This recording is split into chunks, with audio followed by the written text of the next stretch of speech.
Hello everyone, good evening. तो और बताइए कैसे हैं आप सब। आई होप आप सभी लोग बहुत अच्छे होंगे, सेफ़ होंगे, स्वस्थ होंगे, मस्त होंगे। एंड मैं भी बिल्कुल ठीक हूँ। तो ब्लॉग तो मैंने उसी वक्त स्टार्ट कर दिया था जब मैंने इसके पहले वाला ब्लॉग को अपलोड किया था, यानी कि बुधवार की शाम में। तो हस्बैंड आ गए थे घर पे और बच्चों का चप्पल टूट चुका था, तो बोले कि चलो मार्केट और चप्पल लेकर आते हैं। तो मैं चली गई थी मार्केट और फिर इसी दुकान से बच्चों का चप्पल ले ली थी। और टाइम हो ही गया था दूध लेने का, कि जो हस्बैंड गाय का दूध लेते हैं, तो मैं उनके साथ वहीं पे चली गई थी। और यहाँ पे थोड़ा सा स्पेस है बच्चों के खेलने के लिए, तो बच्चे यहाँ पे खेल रहे थे और हस्बैंड चले गए थे दूध लेने के लिए। तो मुझे कोई काम नहीं था, तो मैं थोड़ा सा यहाँ का ब्लॉग ले ली हूँ, मतलब ब्लॉग शूट कर ली हूँ। और उसके बाद जस्ट ही चली गई थी सब्जी मंडी, क्योंकि बाहर निकलने पर बहुत सारा काम याद पड़ जाता है और कर लेने पर ठीक रहता है। तो सब्जी मंडी से आने के बाद बहुत ही ज़्यादा लेट हो चुका था, करीब 10 बज चुका था। तो मैं जल्दी जल्दी खाना बनाकर बच्चों को खिला दी, पिला दी और सुला दी, और ख़ुद भी खाकर सो गई, क्योंकि सुबह सुबह उठना था। फिर बच्चों का एग्ज़ाम चल रहा है, तो मुझे भी उठना पड़ता है, बच्चों को भी उठाना पड़ता है। इस वजह से मैं कोई भी ब्लॉग शूट नहीं की। तो ये क्लिप है सुबह सुबह का, सुबह का नहीं, यहाँ भी मैं सुबह में अगर ब्लॉग शूट करके काम करती हूँ तो मुझे बहुत ही लेट हो जाता है। इस वजह से मैं सुबह का सारा काम कर ली थी, चाय पानी सब कुछ हो गया था, बच्चों का लंच वगैरह सब कुछ बना दी थी। और बच्चों को स्कूल पहुंचाकर जब आई थी, तब मैं यहाँ पे किचन में खाना बना रही हूँ और बाबू घर में खेल रहा है। तब मैं यहाँ पे ब्लॉग शूट करना शुरू की हूँ। करीब 9 बजे के बाद का ही ये क्लिप है। 9:10 या 15 ऐसे ही हो रहा होगा। तो देखिए यहाँ पे मैं परवल लेकर आई थी, और परवल थोड़ा महंगा था। तो सब्ज़ी जब महंगा हो जाता है तो खाने में बहुत ही ज़्यादा टेस्टी लगता है। मुझे तो लगता है, पता नहीं आप लोगों को लगता है कि नहीं लगता है। तो मैं यहाँ परवल लेकर आई थी, और बहुत दिनों से मैं कोई भी रेसिपी शेयर नहीं की थी, तो सोची कि आज परवल और आलू का सब्ज़ी बना रही थी, तो मैं सोची कि थोड़ा सा आप लोगों के साथ भी शेयर कर लेती हूँ।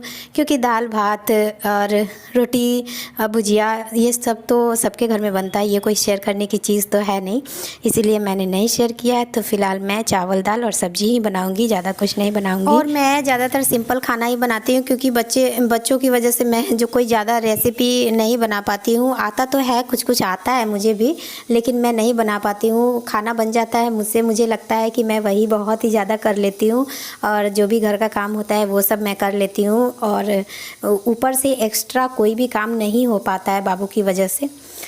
तो चलिए यहाँ पे देखिए, मैं आज दो कढ़ाई चढ़ा दी हूँ जल्दी जल्दी काम करने के लिए। एक तरफ मैं जो है परवल और आलू, कच्चा आलू का सब्ज़ी बना रही थी, तो सोची कि आलू को भी फ्राई करना था। तो एक ये छोटा वाला जो कढ़ाई है, इसमें थोड़ा सा तेल था, तो मैं सोची कि उसी में फ्राई करने वाला जो है उसमें फ्राई कर दूँगी, और इधर मसाला को फ्राई कर लूँगी, मसाला भून लूँगी। तो देखिए प्याज डालकर मैं यहाँ पे जो भी मसाला होता है, सूखा मसाला पाउडर, वो मैं डालकर, और उसमें पानी डालने से अच्छा है कि टमाटर डालकर ही उसको अच्छे से फ्राई कर लें। लेकिन फिर भी थोड़ा थोड़ा चिपकने लगता है, तो पानी का हल्का सा छींटा तो डालना ही पड़ता है। तो यहाँ देखिए मेरा मसाला भून रहा है, और उधर मेरा परवल भी फ्राई हो रहा है। तो परवल फ्राई होने के बाद मैं इसको निकाल ली थी, और उसके बाद उसी में आलू को फ्राई कर ली थी। और ये सब जो सब्ज़ी होता है, ये बॉईल किया हुआ आलू का बनाओ तो और भी ज़्यादा अच्छा लगता है, और भी ज़्यादा टेस्टी लगता है। लेकिन मेरे पास आलू जो था वो ख़त्म हो चुका था, और नीचे में जो छोटा छोटा आलू रहता है उसको बस वही बचा हुआ था। तो मैं उसको ऐसे ही कच्चा काट दी थी कि कच्चा ही आलू का बन जाए, क्योंकि उसको बॉयल करती तो छीलने में बहुत ही ज़्यादा टाइम लग जाता। इस वजह से मैं कच्चा आलू का ही सब्ज़ी बना दी हूँ।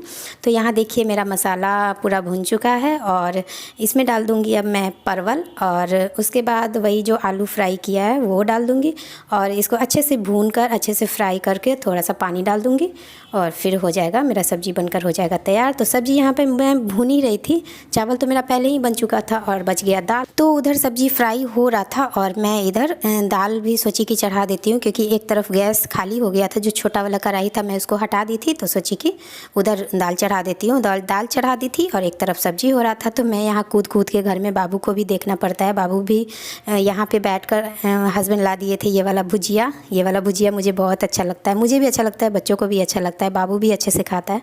तो हस्बैंड रोड पे गए थे पता नहीं किसी काम से, तो ये भुजिया ला दिए थे। तो बाबू भुजिया खा रहा है, मोबाइल देख रहा है। और सुबह सुबह बच्चा जब सोकर उठता है तो उसका मूड बहुत ही ज़्यादा फ्रेश होता है, तो मुझे ज़्यादा नहीं खोजता है। तो मैं आज सुबह का काम मैं झटपट सारा कर लेती हूँ, एकदम अच्छे से कर लेती हूँ। बाबू ज़्यादा परेशान नहीं करता है। फिर धीरे धीरे दिन भर इरिटेट हो जाता है, तो वो परेशान करना शुरू कर देता है। कोई भी बच्चा ऐसे ही करता है। तो देखिए यहाँ पे मेरा कपड़ा उपड़ा धुल चुका है और मैं आ गई हूँ छत पे कपड़ा डालने के लिए, क्योंकि बच्चों को लाने का भी टाइम हो जाता है। जल्दी से एग्ज़ाम चल रहा है तो जल्दी छुट्टी हो जाता है। तो यहाँ पे मैं कपड़ा डाल रही हूँ जल्दी जल्दी और फिर नीचे जाऊँगी। तो अभी बेड चादर भी ठीक नहीं की हूँ, तो बेड चादर को भी अभी चेंज करूँगी और उसके बाद मैं नहाने जाऊँगी। उसके बाद नहाते नहाते टाइम हो ही जाता है बच्चों को लाने का। तो बच्चों को जब लेकर आती हूँ उसके बाद मैं सब कोई मतलब एक ही साथ खाना खा लेती हूँ, बच्चे और मैं खुद एक ही साथ खाना खा लेती हूँ। तो चलिए यहाँ पे हो गया मेरा आधा अधूरा काम तो कभी ख़त्म होता नहीं है, करना पड़ता है, क्योंकि इसी में सब कुछ देखना पड़ता है। सिर्फ काम ही नहीं है, बच्चों का काम होता है, बाबू का काम होता है, खुद का काम होता है अपना। इसी काम के चक्कर में रहने पर मेरा कभी कभी ब्लॉग भी मिस हो जाता है, जो कि मैं करना नहीं चाहती हूँ लेकिन हो जाता है। मैं अपने हिसाब से सब कुछ कर लेती हूँ, लेकिन मेरे हस्बैंड को संतुष्टि नहीं होती है, मतलब बैठने नहीं देना चाहते हैं। और जब से ब्लॉग के बारे में जानकारी हुई है तब से तो और भी ज़्यादा परेशान करने लगे हैं। जो ज़रूरी नहीं होता है, जो ज़रूरी नहीं लगता है, वो भी काम को बोलते हैं कि कर लो। लेकिन काम में ही इंसान लगा रहेगा तो उसके अलावा कुछ भी नहीं कर पाएगा। तो ऐसे इंसान कभी भी किसी को आगे नहीं बढ़ने देना चाहते हैं। सपोर्ट करना तो और साथ देना तो दूर की बात होती है, उल्टा टांग खींचने के चक्कर में लगे रहते हैं और मोटिवेट तो हमेशा ही करते रहते हैं कि ये सब कुछ नहीं होता है, कुछ भी नहीं, फालतू चीज़ है, ये सब मत करो, छोड़ दो। तो जब कोई इंसान हर दिन एक ही चीज़ सुनता है तो मुझे मतलब कभी कभी मुझे भी ऐसा लगता है कि शायद मैं कोई बहुत बड़ा गलत काम कर रही हूँ क्या। लेकिन फिर खुद को समझा लेती हूँ कि नहीं, ये कोई गलत काम नहीं है। अपनी खुशी के लिए अगर हम कर रहे हैं तो हम घर में रहकर, बच्चों के साथ रहकर, अपने बच्चों को देखकर, अपने परिवार को देखकर, अपना काम देखकर, सब कुछ देखते हुए कर रहे हैं। क्योंकि इसके लिए हमें कहीं जाना नहीं पड़ता है, कहीं बाहर नहीं जाना पड़ता है बच्चों को छोड़कर।